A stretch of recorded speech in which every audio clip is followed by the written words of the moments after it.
Hello everyone, welcome to IAS point. आज हम यहाँ पे बात करने वाले हैं विश्व स्तर पर लोकतंत्र। ठीक है कि यानी इंटरनेशनल लेवल पर लोकतंत्र। हालांकि अभी इसी के बारे में दैट मीन समकालीन लोकतंत्र के बारे में पढ़ रहे हैं हम लोग कि क्या कैसे घटनाएं हुई, हमारे देश में ही क्या ऐसी घटनाएं हुई थी या कि और भी देश ऐसे थे जो कि जहाँ पे पहले लोकतांत्रिक व्यवस्था नहीं थी, जो किसी देश के उपनिवेश के रूप में थे।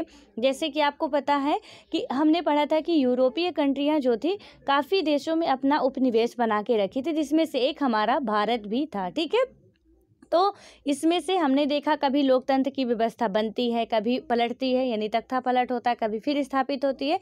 और उसी में हमने इंडिया का देखा था कि यहाँ पे जो लोकतांत्रिक व्यवस्था है वो एक बार बनने के बाद अभी तक वही चल रही है। ठीक है, देन अब हम बात करेंगे कि इंटरनेशनल लेवल पर यानी कि वर्ल्ड लेवल पर या कि विश्व स्तर पर लोकतंत्र के बारे में। तो इसमें यदि हम बात करें तो लोकतंत्र के विस्तार के विभिन्न चरणों की जो पढ़ाई पूरी करने के बाद अध्यापक या सर अपने छात्रों से इसके बारे में संक्षेप में बताने को कहते हैं।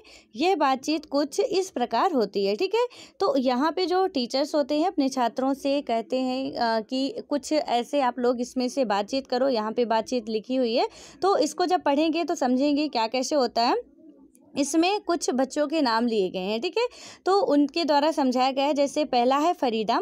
तो इसमें क्या बात की जा रही है कि हमने जाना कि लोकतंत्र का विस्तार अधिक से अधिक इलाकों में और दुनिया भर के देशों में हो रहा है। ठीक है, यानी कि फरीदा नाम की जो लड़की है उसने कहा कि हमने ये जाना, अभी तक जो पढ़ा हमने, कि अधिक से अधिक देश ऐसे हैं जहाँ पे क्या हो रहा है कि लोकतंत्र का विस्तार हो रहा है। ठीक है, हो चुका है या तो हो रहा है। देन उसके बाद राजेश नाम का जो लड़का है, हाँ, उसने कहा हाँ, हम आज पहले से बेहतर दुनिया में रह रहे हैं। ऐसा लगता है कि हम विश्व लोकतंत्र की तरफ बढ़ रहे हैं। यानी कि जो राजेश नाम का लड़का, जब इसने कहा फरीदा ने कि हमने देखा कि मतलब दुनिया में काफ़ी देश ऐसे हैं जिन्होंने लोकतांत्रिक व्यवस्था को अपना लिया, तो इसने कहा कि हाँ, मुझे भी ऐसा लग रहा है कि जैसे डिबेट हो रहा है। ठीक है, तो आप कई सारे फ्रेंड्स हैं, बात करते हैं। हमने अपने जो 6, 7, 8 क्लास में जब पढ़े भी हैं, तो वहाँ पे भी क्लास में जब पढ़ते थे चैप्टर कुछ ऐसे मिल जाते थे। ठीक है, तो उनमें टीचर्स होते थे कि खड़े कर देते थे कि आप राजेश बन के खड़े हो जाओ या आप फरीदा बन के, जो भी टॉपिक आएगा पढ़ना है। ठीक है, उस हिसाब से यहाँ भी दिया गया है। तो इसमें ये जो भी जितने भी बच्चे हैं यहाँ पे डिस्कस कर रहे हैं कि ऐसा जितना भी अभी तक हमने पढ़ा तो ये हमें समझ में आ रहा है। ठीक है, कि कई सारे देश जो हैं विश्व के, हमारा ही देश नहीं, कई सारे देश हैं जो कि स्वतंत्रता या लोकतंत्र की ओर बढ़ रहे हैं। तो इसने भी कहा कि हाँ, हम विश्व लोकतंत्र की तरफ बढ़ रहे हैं। ठीक है, देन उसके बाद हम बात करें, सुष्मिता की बारी आती है और सुष्मिता ने क्या कहा कि विश्व लोकतंत्र। ठीक, क्या बात कर रहे हो, यानी कि वो अचंभे से कह रही है, विस्मयादि बोधक यहाँ पे लगा हुआ है। ठीक है, तो इसमें वो उसने क्या कहा, विश्व लोकतंत्र। आप अचंभे से नहीं कहते, ऐसे ही सुष्मिता ने कहा कि विश्व लोकतंत्र। तो वहाँ पे बहुत ही आश्चर्यचकित होकर इसने बोला कि विश्व लोकतंत्र, क्या बात कर रहे हो। यानी कि उसने बहुत ही एकदम से अचंभे से, जैसे नहीं बोलते हम लोग कि अरे ऐसा कैसे हो गया, तो वैसे ही जैसे उसने सुना तो वो अचंभे से बोलती है, अरे विश्व लोकतंत्र, क्या बात कर रहे हो। ठीक है, तो यहाँ पे क्या हुआ कि मैंने टीवी में देखा कि बिना किसी उचित कारण के अमेरिका ने इराक पर हमला कर दिया। इराक के लोगों की राय कभी भी नहीं जानी गई। तुम इससे किस तरह विश्व लोकतंत्र कह सकते हो। यानी कि वहीं पे जब डिस्कस और डिबेट करने में मज़ा तभी आता है जब एक सकारात्मक पार्टी हो, एक नकारात्मक पार्टी हो। ठीक है, यानी कि एक पक्ष वाले हों उसके और एक विपक्ष वाले हों। यानी यदि हम बोल रहे हैं कि विश्व लोकतंत्र की व्यवस्था जो है वो बहुत अच्छे तरीके से चल रही है, बहुत अच्छा काम हो रहा है, तो वहीं पे दूसरा उसमें टांग अड़ा कि नहीं, ऐसा नहीं हो रहा, तुम ऐसे कैसे कह सकते हो, यहाँ पे तो ये व्यवस्था चल ही नहीं रही है। ठीक है, तो यहाँ पे तभी ये जो सारी बातें होती करने में आनंद आता है। और ये लोग यहाँ पे इसने कहा कि हमने तो अभी देखा कि अमेरिका जो है इराक पर बिना किसी वजह के ही उसमें हमला कर दिया, तो कहाँ से विश्व लोकतंत्र की हम बात कर सकते हैं। ठीक है, देन उसके बाद हम बात करें फरीदा की बारी आती। और फरीदा ने क्या कहा कि मैं विभिन्न देशों के बीच आपसी संबंधों की बात नहीं कर रही हूँ, मैं इतना भर कह रही हूँ कि यहाँ पे मतलब क्या, उसने अपनी सफाई देते हुए फरीदा ने कहा कि अधिक से अधिक देश लोकतांत्रिक व्यवस्था अपनाते जा रहे हैं। ठीक है, तो जब सुष्मिता ने बीच में कहा कि तुम लोग ऐसा कैसे कह सकते हो कि पूरा विश्व जो है वो लोकतांत्रिक व्यवस्था अपना चुका है, तो फरीदा ने अपनी सफाई देते हुए कहा कि हालांकि मैं ऐसा कुछ नहीं कह रही हूँ कि पूरा देश मतलब पूरा विश्व जो है वो लोकतांत्रिक व्यवस्था अपना चुका है, बस मैं ये कह रही हूँ, मेरे कहने का मतलब ये है कि जो भी देश हैं वो लोकतांत्रिक व्यवस्था की ओर बढ़ रहे हैं। ठीक है, तो आई होप आपको भी ये समझ में आ गया होगा। दिन उसके बाद राजेश की बारी आती है और राजेश ने कहा लेकिन दोनों में अंतर क्या है। अब राजेश, आपको भी ये सुन के समझ में आ गया होगा कि दोनों ही वर्ड में अंतर क्या है। पूरा विश्व लोकतांत्रिक व्यवस्था अपना चुका है और फरीदा की जो बात थी कि पूरा विश्व लोकतांत्रिक व्यवस्था अपनाने की ओर अग्रसर हो रहा, बढ़ रहा। ठीक है, यानी कि वो अपनाता जा रहा एक एक करके। हालांकि उसने एग्जैक्टली नहीं कहा कि पूरा विश्व लोकतांत्रिक व्यवस्था अपना चुका। तो राजेश ने पूछा कि भाई दोनों में अंतर क्या है, अपना चुका या अपना रहा, दोनों में अंतर क्या है। तो अगर ज़्यादा से ज़्यादा देश लोकतंत्र को अपना रहे हैं तो क्या इसका यह अर्थ नहीं है कि दुनिया ज़्यादा लोकतांत्रिक हो रही है। आखिर इराक युद्ध भी तो उस देश में लोकतंत्र कायम करने के लिए ही हुआ। ठीक है, तो राजेश ने क्या कहा कि दोनों में ही कुछ खास अंतर नहीं। इराक युद्ध भी जो हो रहा है वो भी लोकतांत्रिक व्यवस्था को कायम करने के लिए ही किया जा रहा है। वहाँ पे ऐसा कुछ नहीं है कि कुछ अलग तरीके से उसमें युद्ध लड़े जा रहे हैं। देन उसके बाद फिर सुष्मिता बोलती है नहीं, मुझे तो बिल्कुल ऐसा नहीं लगता।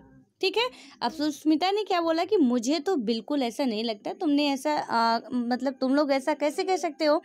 देन उसके बाद सिंह सर आते हैं।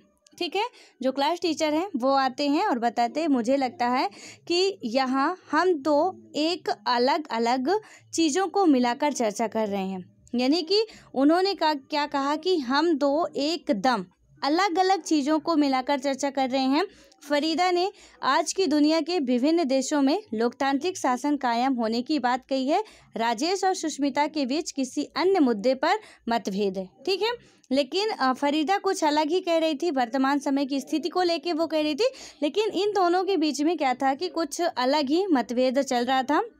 यह मामला विभिन्न देशों के बीच आपसी संबंधों का है। राजेश यह संभव, और राजेश बोल रहा है कि मतलब उन्होंने राजेश को बताया कि राजेश ये संभव है कि एक देश के लोग द्वारा लोकतांत्रिक ढंग से चुने हुए शासक अन्य देशों पर दबदबा कायम करना चाहें। ठीक है, देन उसके बाद हम बात करें यहाँ पे तो सुष्मिता बोलती है जी सर, इराक युद्ध का मामला ठीक यही है।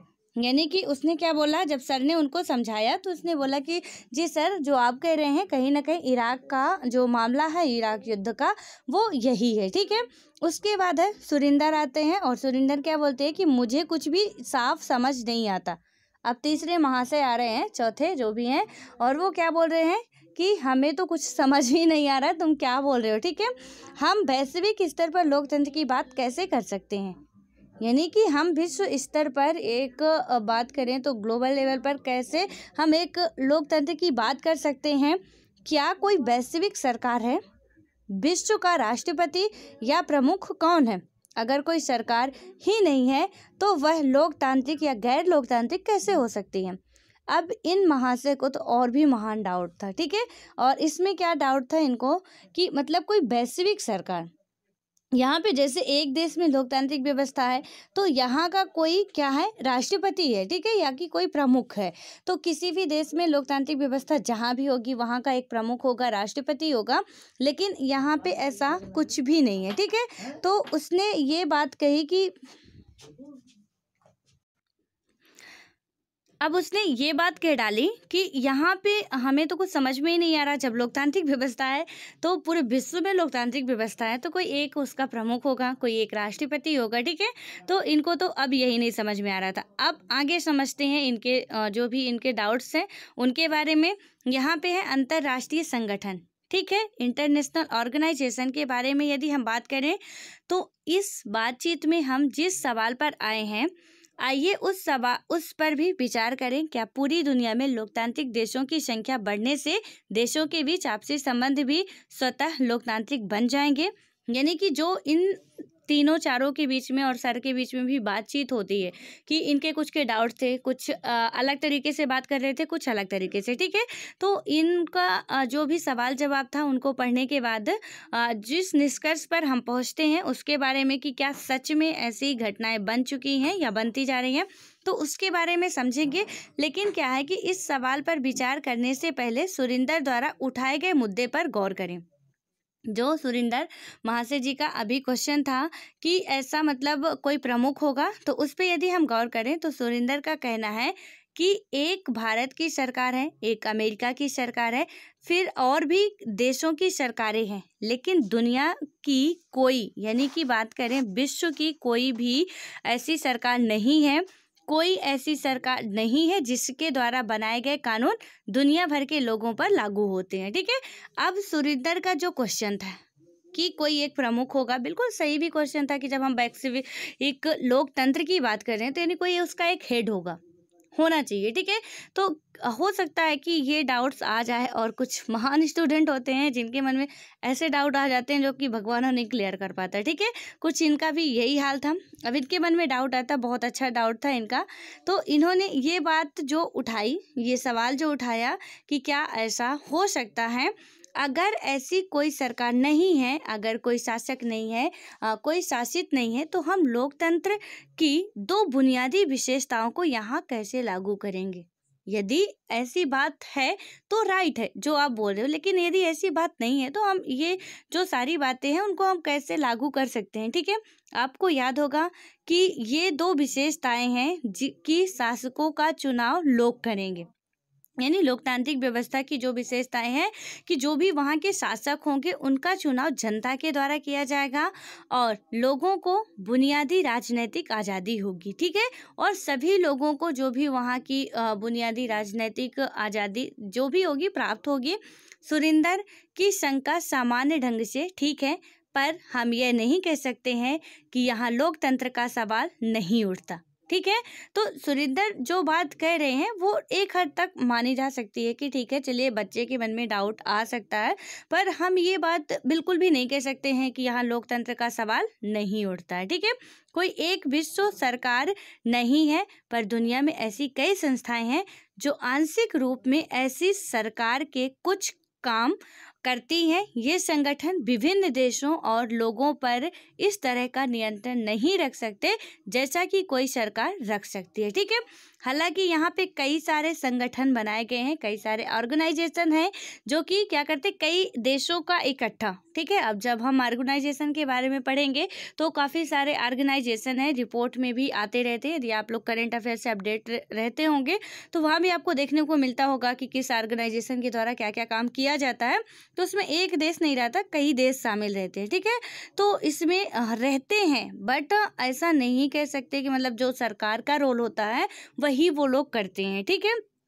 लेकिन वे ऐसे नियम बनाते हैं जो सरकारों के कामकाज की सीमा तय करते हैं, उनके लिए दिशा निर्देश देते हैं। इन बिंदुओं पर गौर कीजिए, ठीक है। यहाँ पे जो गाइडलाइन है कि वो लोग जो भी बनाते हैं, दिशा निर्देश देते हैं, तो इसमें जो फर्स्ट पॉइंट दिया हुआ है कि किसी एक देश की सीमा ने ना आने वाले समुद्री क्षेत्र के कार्य व्यापार को संचालित करने वाले कायदे कानून कौन बनाता है।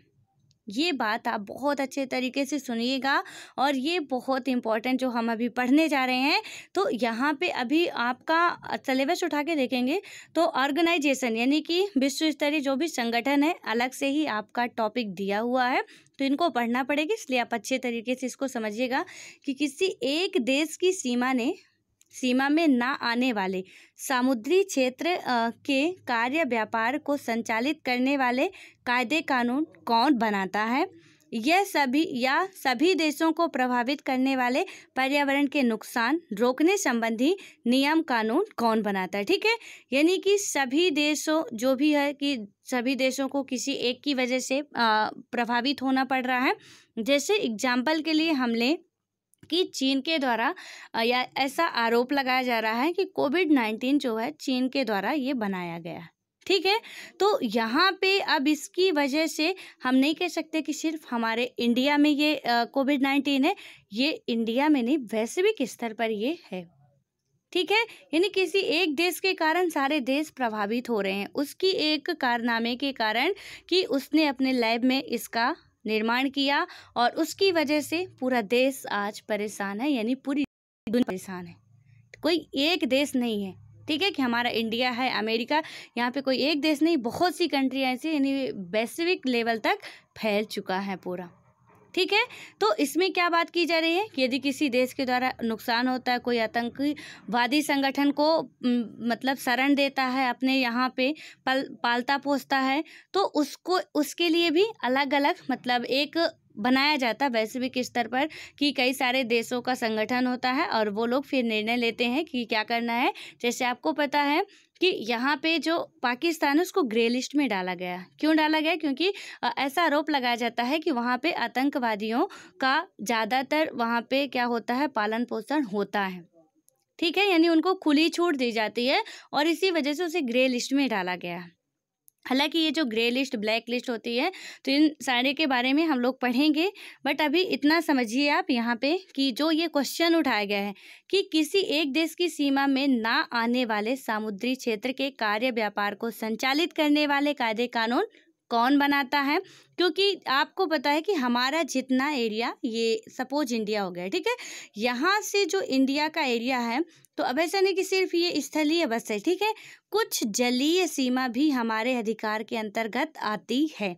ठीक है, तो यहाँ पे आप जब पढ़ते हो तो ये कुछ जलीय सीमा जो है वो भी यहाँ भारत की ही कहलाती है। फिर अलग देशों की, यहाँ पे जल में भी बहुत सारे हर एक देश के अधिकार होते हैं कि कहाँ से किसका अधिकार है। ठीक है, तो ये बातें भी आपको पता होनी चाहिए। जियोग्राफी में आप लोग इसको बेहतर तरीके से पढ़ेंगे क्या कैसे होता है। यहाँ पे अब आगे की बात करें, दूसरा क्वेश्चन क्या है, यह सभी देशों को प्रभावित करने वाले पर्यावरण के नुकसान रोकने संबंधी, यानी कि पर्यावरण को भी नुकसान किस देश के द्वारा ज़्यादा होता है, किस चीज़ से ज़्यादा होता है, उसके लिए भी एक ऑर्गेनाइजेशन बनाया गया। ठीक है, तो इनको रोकने संबंधी नियम कानून कौन बनाता है, इन सवालों के बारे में संयुक्त राष्ट्र यानी कि यूएन, ठीक है, यूनाइटेड नेशन जो है, तो यहाँ पे संयुक्त राष्ट्र ने अनेक नियम बनाए हैं जो अधिकांश देशों पर लागू होते हैं। यानी कि इसको आपको नोट करना है कि यूएन ही ये सारी जो यूएन है, यानी कि यूनाइटेड नेशन संस्था है एक, जो कि ये सारे जो भी ये क्वेश्चन यहाँ पे उठाए हमने, इनकी देखरेख करता है। ठीक है, उसके बाद ये नियम कानून बनाते हैं जो अधिकांश देशों पर लागू होते हैं। संयुक्त राष्ट्र दुनिया भर के देशों का एक वैश्विक संगठन है, यानी कि जो यूएन है वो दुनिया भर के देशों का एक वैश्विक संगठन है जो अंतर्राष्ट्रीय कानून, सुरक्षा, आर्थिक निकाय और सामाजिक समता के मामले में परस्पर सहयोग स्थापित करने में मदद करता है। संयुक्त राष्ट्र के महासचिव इसके प्रमुख प्रशासनिक अधिकारी हैं। ठीक है, अब जो इनके द्वारा क्वेश्चन उठाया गया था, यानी कि सुरेंद्र महाशय के द्वारा जो क्वेश्चन उठाया गया था कि क्या ऐसा हो सकता है, हालांकि ऐसा नहीं हो सकता। यहाँ पे सीधे तौर पे बात की गई कि जैसा उनका क्वेश्चन था उस तरीके से कि सरकार का जो भी रोल एक अपने देश के लिए होता है तो वो पूरे विश्व के लिए हो सकता, ऐसा नहीं है। लेकिन सरकार के जो भी मतलब एक ऐसी संगठन या संस्था का निर्माण किया जाता है जो कि सरकार क्या काम करेगी क्या नहीं करेगी उसके नियम को निर्धारित वो लोग करते हैं।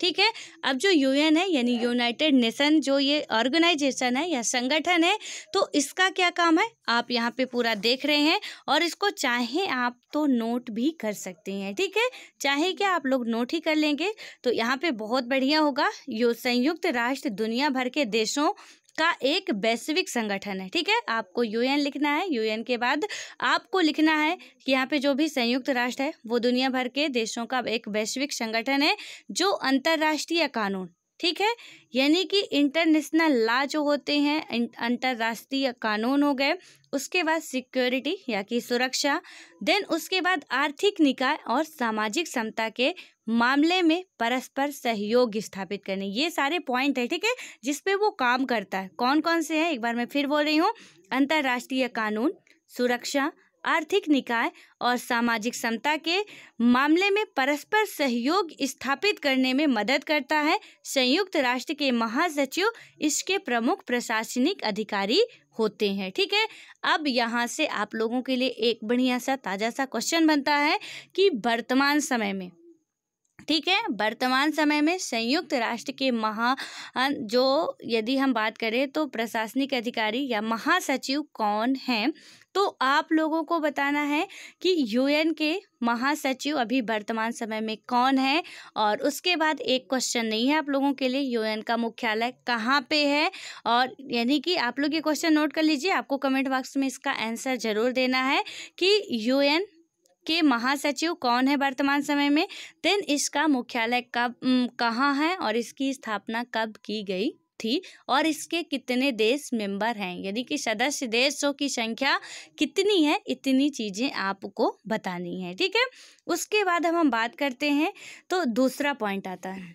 अब ये जितने भी पॉइंट हैं सबको बहुत अच्छे ढंग से समझिएगा आप लोग। ठीक है, ये समझ लीजिए कि आपके लिए एकदम से रामबाण इलाज हो रहा है, यानी कि अच्छे तरीके से यदि कॉन्सेप्ट क्लियर हो गया तो आपको इजीली सारी चीज़ें समझ में आएंगी। आप अभी यदि आपके पास सिलेबस हो आपके सामने तो अभी जब मैं बोल रही हूँ तभी आप देखिए कि यहाँ पे ये टॉपिक है या नहीं है। ठीक है, तो इसमें अब क्या आता है, दूसरा पॉइंट आता है कि जब कोई देश दूसरे देश पर गलत ढंग से हमला करता है।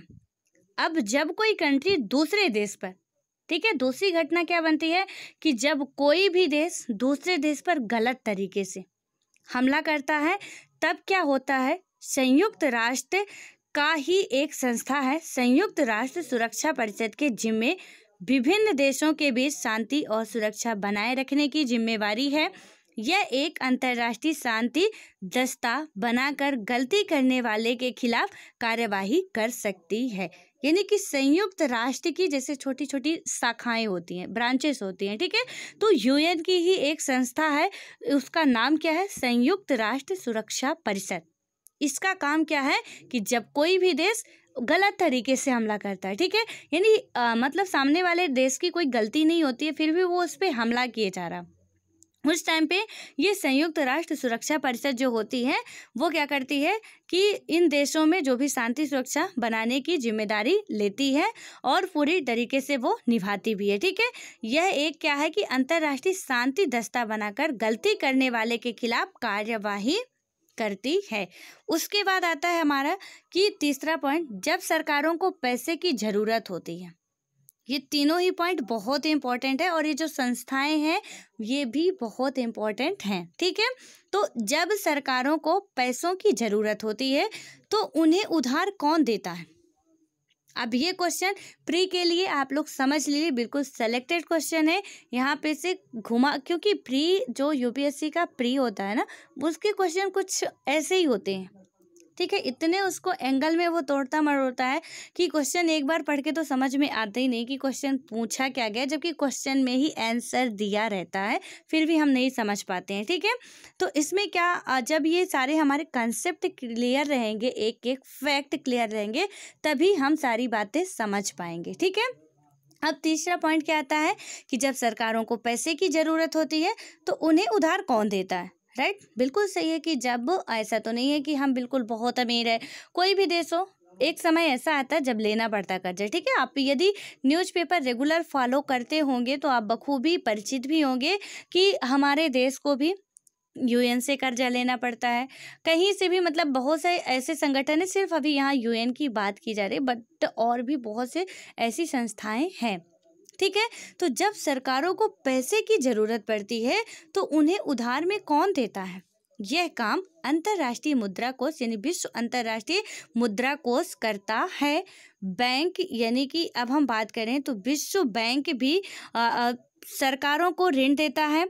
उधार देने के पहले ये संस्थाएं संबद्ध सरकार से अपना हिसाब किताब दिखाने को कहती हैं और उनकी आर्थिक नीतियों के बदलाव का निर्देश देती हैं। ठीक है, अब आईएमएफ यानी कि इंटरनेशनल मॉनेटरी फंड, ये जो है आईएमएफ, इसको आप लोग लिख लीजिएगा, अंतर्राष्ट्रीय मुद्रा कोष, या कि हम बात करें तो इंटरनेशनल मॉनेटरी फंड, और या कि विश्व बैंक, ठीक है।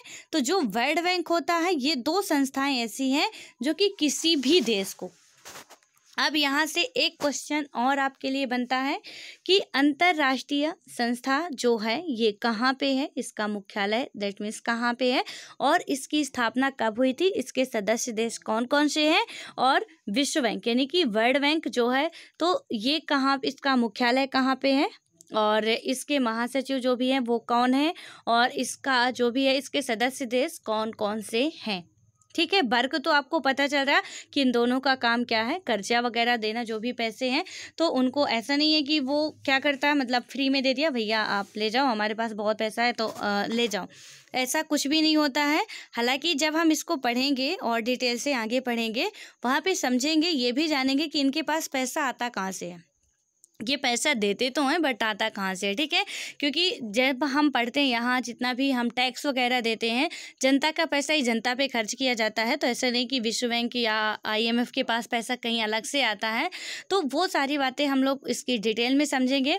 बट अभी यहाँ पे आप इतना समझिए कि जब भी किसी भी सरकार को, चाहे वो इंडिया हो, चाहे पाकिस्तान हो, चाहे है अदर कंट्री जो भी हो, विश्व की जितने सदस्य देश इसमें शामिल हैं, जितने शामिल हैं, ठीक है, जो शामिल नहीं है उनकी बात मैं नहीं कर रही हूँ और वो ले भी नहीं सकते हैं, बट जो इसमें सम्मिलित हैं, यानी कि इसमें सदस्य, जब आप पढ़ोगे कि सदस्य देशों की संख्या कितनी है आपको पता चल जाएगा, ठीक है। तो उनको ये लोग क्या करते हैं, कर्ज देते हैं। हाँ, ये है कि मतलब वो जब देते हैं तो जो भी संस्थाएं संबद्ध होती हैं सरकार से अपना हिसाब किताब दिखाने को कहती हैं कि आप किस लिए कर्ज ले रहे हो, ठीक है। और कर्ज के बदले में यदि आप कर्ज नहीं दे पाए तो आप क्या, आपके पास ऐसा है कि किस आधार पे हम दें, यदि आप कर्ज नहीं दे पाते हो हमारा, तो हम अपनी उधारी किसी और तरीके से भी आपसे निकाल लेंगे, ठीक है। वही जो कर्ज का होता है कि हम किसी से भी लेते हैं, आप वो अपनी रियल लाइफ से समझिए कि जैसे भी हमने किसी से कर्ज लिया, ठीक है, वो कर्ज किस आधार पे देगा, वो सपोज हम कर्ज मांगने जाते हैं, ठीक है, आपके पास कोई आता है कि भैया मुझे इतने रुपए की ज़रूरत है, आपने देखा कि इसके कहीं से आय का स्रोत नहीं है, ठीक है, कहीं से भी इसके कमाने का स्रोत नहीं है, अभी नहीं, फ्यूचर में भी नहीं है, तो क्या आप उसको पैसा देना पसंद करेंगे? बिल्कुल भी नहीं, क्योंकि ये तो पहले से ही गरीब है। यदि हमने अपना पैसा दे दिया तो हमारा पैसा, हाँ दान दे सकते हो, लेकिन दान इतना नहीं, यहाँ सीधे सीधे लिखा उधार कौन देता है, ठीक है। तो वहाँ पे उधारी होती है और उधारी में हमको कुछ ये सा अपना क्रेडिट साबित करना पड़ता है कि हम आपका कर्ज दे सकते हैं। यानी कि जब आपको दिखेगा कि उस बंदे का फ्यूचर में कहीं उसका करियर है या कहीं से उसको पैसा आ रहा है, अभी उसके पास प्रॉब्लम्स है, या इन फ्यूचर वो हमारा पैसा लौटा देगा, क्योंकि हमें पता है कि वो कहीं जॉब कर रहा है या उसके पास ऑलरेडी पैसे हैं, अभी निकल नहीं रहे, ऐसा वैसा कुछ कंडीशंस है, तो हम उसको दे देंगे, बिल्कुल बेझिझक दे देंगे, कोई डर नहीं होगा कि हमारा पैसा देगा भी कि नहीं देगा, क्योंकि हमको पता है कि उसके पास आय है। लेकिन जिसके पास हमको पता है कि कोई आय नहीं है, वो हमें पैसा देने से बिल्कुल साफ मना कर देगा, ठीक है। वही कंडीशन यहाँ पे होती है, इसीलिए ये सारा हिसाब किताब दिखाने को कहती है और उनकी आर्थिक नीतियों में बदलाव का निर्देश भी वो लोग देते हैं, ठीक है। उसके बाद यदि हम बात करें तो यहाँ पे है कि क्या ये निर्णय लोकतांत्रिक है। अब ये जो निर्णय लिए जा रहे हैं, ये जो मैंने क्वेश्चन पूछा है, इनको आपको बिल्कुल ज़रूर बताना है और नहीं बने तो गूगल से सर्च तो करना ही पड़ेगा, ठीक है। अब हम बात करें क्या ये निर्णय लोकतांत्रिक है, तो इसमें यदि हम बात करते हैं तो इस प्रकार हम देखते हैं कि विश्व स्तर पर अनेक ऐसी संस्थाएं हैं जो कुछ कुछ ऐसे काम करती हैं जिन्हें कोई भी विश्व सरकार करती है, ठीक है। यानी कि जब हम इस प्रकार देखते हैं कि विश्व स्तर पर अनेक ऐसी संस्थाएं हैं, यानी कि वैश्विक लेवल पर बहुत सी ऐसी संस्थाएं हैं जो कुछ कुछ ऐसे काम करती हैं जिन्हें कोई भी विश्व सरकार करती है, लेकिन हमें यह जानने की ज़रूरत भी है कि ये संस्थाएं खुद कितनी लोकतांत्रिक हैं, ठीक है। ये लोग काम तो करती हैं बट ये भी जानना जरूरी कि ये संस्थाएं खुद कितनी लोकतांत्रिक हैं, और इस बात को जांचने का सबसे अच्छा पैमाना यह है कि खुद को प्रभावित करने वाले फैसलों में इन संस्थाओं के सदस्य देशों को किस हद तक स्वतंत्र और बराबर की भागीदारी मिलती है। इस परिप्रेक्ष्य में कुछ वैश्विक संस्थाओं के संगठन और कामकाज पर नज़र डालनी चाहिए। अब वो कौन कौन से हैं, यानी उनकी यदि हमको जांच करनी हो तो यदि हम बात करें तो इसमें क्या बात की गई कि संयुक्त राष्ट्र के सभी 193 सदस्य देशों, ठीक है, यानी कि यूएन में कितने सदस्य देश हैं? 193। अब अभी वर्तमान का आपको बताना है, प्रेजेंट टाइम तक का, यदि 193 हैं तो ठीक है, अदरवाइज मतलब कि कुछ ऐड होते रहते, कुछ निकलते भी रहते हैं, तो प्रेजेंट टाइम का एग्जैक्ट डाटा आपको बताना है कि कितने सदस्य देश हैं, ठीक है। तो यहाँ पे क्या है कि संयुक्त राष्ट्र के सभी 193 सदस्य देशों यानी 1 सितंबर 2012 की स्थिति को संयुक्त राष्ट्र महासभा में एक वोट मिला हुआ है। संयुक्त राष्ट्र महासभा की बैठक सदस्य देश के प्रतिनिधियों द्वारा चुने गए अध्यक्ष की अगुवाई में हर साल चलती है। महासभा का स्वरूप जो होता है वो काफ़ी क्या होता है कि यहाँ पे यदि हम बात करें तो कुछ संसद की तरह होता है, ठीक है। जो महासभा का स्वरूप होता है संसद की तरह होता है। देन अब हम बात करें, यानी इसमें बताया जा रहा है कि जो भी यूएन का समूह होता है वो एक संसद की तरह ही होता है। जैसे हम अपने ही इंडिया का ले लें कि जैसे संसद का कार्य होता है, राइट। इसमें क्या होता है कि सभी तरह की चर्चाएं होती हैं। इस हिसाब से संयुक्त राष्ट्र बहुत ही लोकतांत्रिक संगठन लगेगा, ठीक है। यानी कि यहाँ पे जो यूनाइटेड नेशन है वो एक बहुत ही लोकतांत्रिक संगठन के रूप में लगेगा, लेकिन विभिन्न देशों के बीच टकराव की स्थिति में महासभा का कोई यह की बात करें तो कोई कार्रवाई नहीं कर सकता है, ठीक है। तो इसमें क्या बात की गई कि जब भी टकराव की स्थिति होगी तो महासभा या कि यहाँ पे कभी भी विभिन्न देशों के बीच यदि टकराव की स्थिति बनती है तो इसमें महासभा कोई कार्यवाही नहीं कर सकती है, राइट। अब हम बात करते हैं यहाँ पे कि संयुक्त राष्ट्र की सुरक्षा परिषद ऐसे महत्वपूर्ण फैसले लेती है। इसके कुल 15 सदस्य होते हैं। परिषद के 5 स्थायी सदस्य। ये सारी बातें आपको एकदम से कहानी के रूप में रट लेनी है। हाँ, ऐसा नहीं कि आपको ऐसा लगे कि मैं कहानी सुना रही हूँ तो आपको सो जाना आराम से और सोते सोते सुनना है, ठीक है। थोड़ा नींद से जाग के सुनना है, क्योंकि यहाँ पे हम इतनी इम्पॉर्टेंट चीज़ें पढ़ रहे हैं जो कि यदि आपके माइंड से थोड़ा भी स्किप हुआ तो फिर वो आपको समझ में नहीं आने वाला, ठीक है। तो स्टोरी सुनने के बाद नींद बहुत अच्छी आती है, तो इसलिए नींद नहीं लाना है, नींद से हमको जागना है, क्योंकि हम एक आईएएस बनने की तैयारी कर रहे हैं, एक क्लर्क या यहाँ पे प्यून बनने की तैयारी नहीं कर रहे हैं, ठीक है। तो उस हिसाब से आपकी मेंटेलिटी होनी चाहिए। आपको सोना नहीं है, जो भी सो रहे हो जग जाएं अच्छे तरीके से। तो अब हम यहाँ पे बात क्या कर रहे थे कि संयुक्त राष्ट्र की सुरक्षा परिषद ऐसे महत्वपूर्ण फैसले लेती है, यानी कि यूएन की जो सुरक्षा परिषद है वो एक ऐसे महत्वपूर्ण फैसले लेती है। इसके कुल 15 सदस्य होते हैं, ठीक है। इसके कितने सदस्य होते हैं? 15 सदस्य होते हैं। मैं सदस्य देश की बात नहीं कर रही हूँ, इसमें कुल 15 सदस्य होते हैं जो इसमें वर्ग करते हैं, ठीक है। परिषद के 5 स्थायी सदस्य हैं, यानी कि यहाँ पे कुछ स्थायी सदस्य भी होते हैं और कुछ अस्थायी सदस्य होते हैं। अब इसमें आप यदि चाहो तो फ्लो चार्ट में ऐसे आप नोट कर सकते हो कि कितने स्थायी सदस्य होते हैं, स्थायी सदस्य, अस्थायी सदस्य, ठीक है। ऐसे करके आप नोट कर सकते हो। तो यहाँ पे क्या बात की गई है कि परिषद के 5 स्थायी सदस्य हैं, अमेरिका, रूस, ब्रिटेन, फ्रांस और चीन। यानी कि यूएन राष्ट्र की जो सुरक्षा परिषद है, ठीक है, यहाँ पे इनके जो महत्वपूर्ण कार्य है, इनमें 15 सदस्य होते हैं, मतलब 15 सदस्य एक टीम होती है। इनमें से 5 सदस्य जो होते हैं वो स्थायी होते हैं। अब कौन कौन से हो गए? अमेरिका, रूस, ब्रिटेन, फ्रांस और चीन, ठीक है। बाकी 10 सदस्यों का चुनाव आम सभा 2 वर्ष के लिए करती है, यानी कि इनका चुनाव होता है। बाकी जो 10 सदस्य होते हैं तो इनका चुनाव आम सभा के द्वारा किया जाता है, पर असली ताकत 5 स्थायी सदस्यों के हाथ में ही होती है। यानी कि असली ताकत जो होती है वो किसके हाथों में होती है? जो कि 5 स्थायी सदस्य हैं, और जो अस्थायी सदस्य हैं, यानी 10 जो अस्थायी सदस्य हैं, तो इनका क्या होता है कि ऐसा नहीं हर एक 2 साल के लिए बनाए जाते हैं, ठीक है। ये एक एक कंसेप्ट आप क्लियर रखिएगा, 2 साल के लिए जो अस्थायी सदस्य 2 साल के लिए ही बनाए जाते हैं, और यहाँ पे इनका ऐसा कोई रोल नहीं होता, ना तो इनके पास कोई ज़्यादा पावर होती है, और ना तो ये रहता है कि बिल्कुल यही देश ही अब 2 साल बाद बनेंगे, बिल्कुल ऐसा नहीं होता। अदर कंट्रियां भी जो उनमें से 193 में जो भी कंट्रियां उसमें से बहुमत अपना हासिल करती हैं, क्योंकि चुनाव होता है और चुनाव में जो बहुमत हासिल करती वही इनकी सदस्यता ग्रहण कर पाते हैं।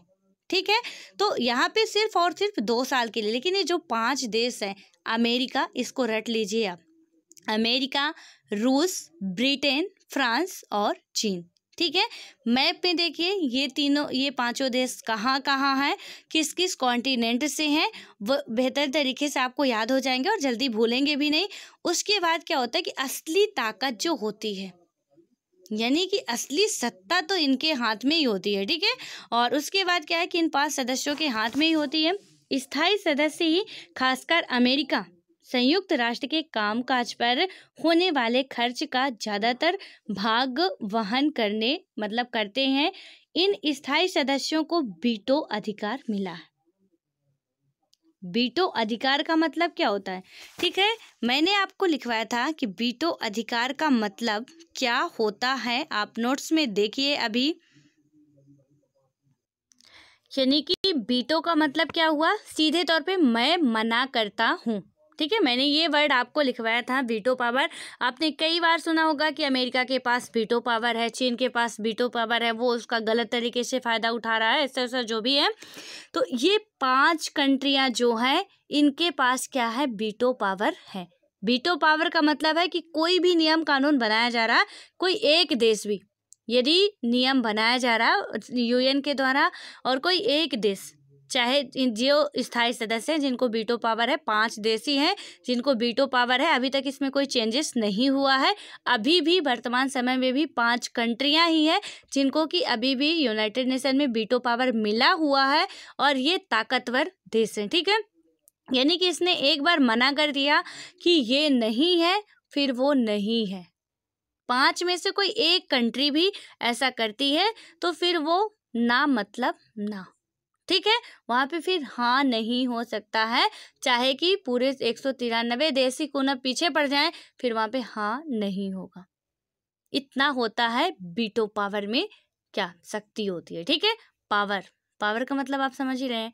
तो इसलिए यहाँ पे वीटो का मतलब आप बेहतर तरीके से समझे रहिएगा क्या होता है और किन किन देशों को वीटो पावर मिला हुआ है, तो इनका नाम भी याद रखना एक बहुत इम्पोर्टेंट बात है। उसके बाद हम बात करें, अगर कोई भी स्थायी सदस्य देश इस अधिकार का प्रयोग करता है तो सुरक्षा परिषद उसकी मर्जी के खिलाफ फैसला नहीं कर सकती है, कोई भी। ठीक है, 5 में से कोई एक भी, ऐसा नहीं है कि 5 जब उसमें सम्मिलित हो गए तभी होगा, कोई एक भी क्या करता है कि इसका यदि विरोध करता है तो वहाँ पे सुरक्षा परिषद उसके खिलाफ या उसकी मर्जी के खिलाफ कोई फैसला नहीं कर सकती है। इसी के चलते संयुक्त राष्ट्र को ज़्यादा लोकतांत्रिक बनाने की मांग करने वाले लोगों और देशों की संख्या बढ़ती जा रही है। यानी कि यहाँ पे एक लोकतांत्रिक व्यवस्था, जो लोकतंत्र का होता है ना, एक लोकतंत्र की डिफिनेशन होती है कि वहाँ पे हर एक व्यक्ति को बोलने का अधिकार होगा, अपने अभिव्यक्ति को किसी दूसरे के सामने प्रकट करने का अधिकार होगा। लेकिन यहाँ पे ये 5 देशों की वजह से, यानी कि 5 कंट्रियाँ यदि हैं तो या तो इनको इक्वल किया जाए, यानी कि इनकी जो वीटो पावर है तो उसे हटाया जाए, या कि फिर सभी देशों को ये पावर दी जाए। यानी कि 2 में से तो एक ही हो सकता है, या कि आप इनको हटाओ या तो फिर सभी कंट्री जितनी भी इसके सदस्य देश हैं उन सभी को आप वीटो पावर दो।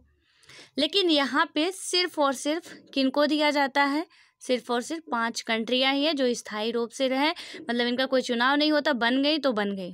10 कंट्रियाँ जो हैं वहाँ पे चुनाव होता है और उनके सदस्य चुने जाते हैं, बट इनके लिए कुछ भी नहीं है। ठीक है, तो कहीं ना कहीं यहाँ पे भी अलोकतांत्रिक व्यवस्था दिख रही है। यानी वैश्विक स्तर पर जो लोकतंत्र की बात हम करते हैं तो जो एक संगठन है वहाँ पे भी, क्योंकि लोकतंत्र ऐसा नहीं कि किसी भी देश में लोकतंत्र है, बिल्कुल ये इम्पोर्टेंट नहीं किसी भी देश में हो सकता है। ठीक है, वैश्विक स्तर पर भी हो सकता है, क्योंकि लोकतंत्र की जो डिफिनेशन है मायने वो रखती है कि उसमें क्या बात की जा रही है। ठीक है, जनता का जनता के लिए जनता के द्वारा। तो जब ये संगठन आप बनाते हो तो यहाँ पे या तो इनको ख़त्म ही कर दो या फिर सबके लिए इक्वल करो, तभी तो लोकतंत्र का जो मूल अर्थ है वो सामने आएगा। ठीक है, और यही मांग बढ़ती जा रही है इसकी लगातार। और उसके बाद हम बात करें तो इंटरनेशनल मॉनेटरी फंड यानी कि IMF दुनिया के किसी भी देश को उधार और ऋण देने वाली सबसे बड़ी संस्था है। यानी कि किसी भी देश को, जो इसके सदस्य देश हैं, तो उनको उधार देने वाली ये सबसे बड़ी संस्था है। पर इसके सभी 189 सदस्य देशों 12 अप्रैल 2016 की स्थिति को समान मताधिकार प्राप्त नहीं है। हर देश इस कोष में जितने धन का योगदान करता है उसी अनुपात में उसके वोट का वजन भी तय होता है। ठीक है, यानी कि हर देश जो जितने अनुपात में क्या करता है कि अनुदान करता है। ठीक है, यहाँ पे यदि हम बात करें तो ये जो है कि हर देश इस कोष में जितने धन का योगदान करता है। अब इनमें पैसा कहाँ से आता है, यानी ये सबको कर्ज देते हैं, लोन देते हैं, तो पैसा तो ऐसा नहीं कि ये खुद से बना के खुद को देते हैं। ठीक है, तो ऐसा बिल्कुल नहीं है, कहीं ना कहीं से इनको फंड मिलता है और तभी ये हमको उधार देते हैं। ठीक है, तो जो भी देश हैं जितना ज़्यादा योगदान करते हैं उसी अनुपात में उनके वोट का वजन भी तय होता है। मुद्रा कोष के 40% से अधिक वोटों पर सिर्फ 7 देशों, यानी कि जो कि 40% से अधिक यहाँ पे वोट होते हैं या कि योगदान दिया जाता है। ठीक है, सीधे तौर पे कहें तो कुछ ऐसे देश हैं जिनके द्वारा 40% से अधिक योगदान दिया जाता है IMF को। वो कौन कौन से देश हैं? अमेरिका है, जापान है, जर्मनी है, फ्रांस है, UK, इटली और कनाडा। यानी कि 7 कंट्रियां ऐसी हैं जो काफ़ी यानी 40% से अधिक मात्रा में क्या करती हैं? योगदान देती हैं। ठीक है, वहाँ पे फंड देती हैं। इनमें से America, Japan, Germany, France, UK, Italy और कनाडा है। ठीक है, का अधिकार है। बाकी 182 सदस्य देश इस अंतर्राष्ट्रीय संगठन के फैसलों को ज़्यादा प्रभावित करने की स्थिति में नहीं है। विश्व बैंक में भी वोटिंग की ऐसी ही प्रणाली है। विश्व बैंक का अध्यक्ष हमेशा कोई, हम बात करें यहाँ पे तो अमेरिकी नागरिक ही रहा है। ये जब भी आप पूरा हिस्ट्री उसका उठा के देखेंगे तो विश्व बैंक का जो अध्यक्ष था वो कोई ना कोई अमेरिकी नागरिक ही रहा। ठीक है, तो यहाँ पे ये बात कर रहे हैं कि जब भी हम देखते हैं कि विश्व बैंक जो है उसका जो भी अध्यक्ष है अमेरिकी नागरिक ही रहा, जिसका मनोनयन अमेरिकी वित्त मंत्री करते हैं। इनका मनोनयन जो होता है यानी कि नॉमिनेट किए जाते हैं, और किसके द्वारा किए जाते हैं? अमेरिका के वित्त मंत्री के द्वारा किए जाते हैं। ठीक है, उसके बाद यहाँ पे हम इसके आगे का जो भी है इसको कल और डिटेल से समझेंगे, क्योंकि यहाँ इसका पूरा डिटेल है। हमने स्टार्टिंग में जो 3 पॉइंट पढ़े हैं तो उसका डिटेल दिया हुआ है। ठीक है, इसलिए परेशान नहीं होना, थोड़ा और बेहतर तरीके से, क्योंकि काफ़ी टाइम लगेगा।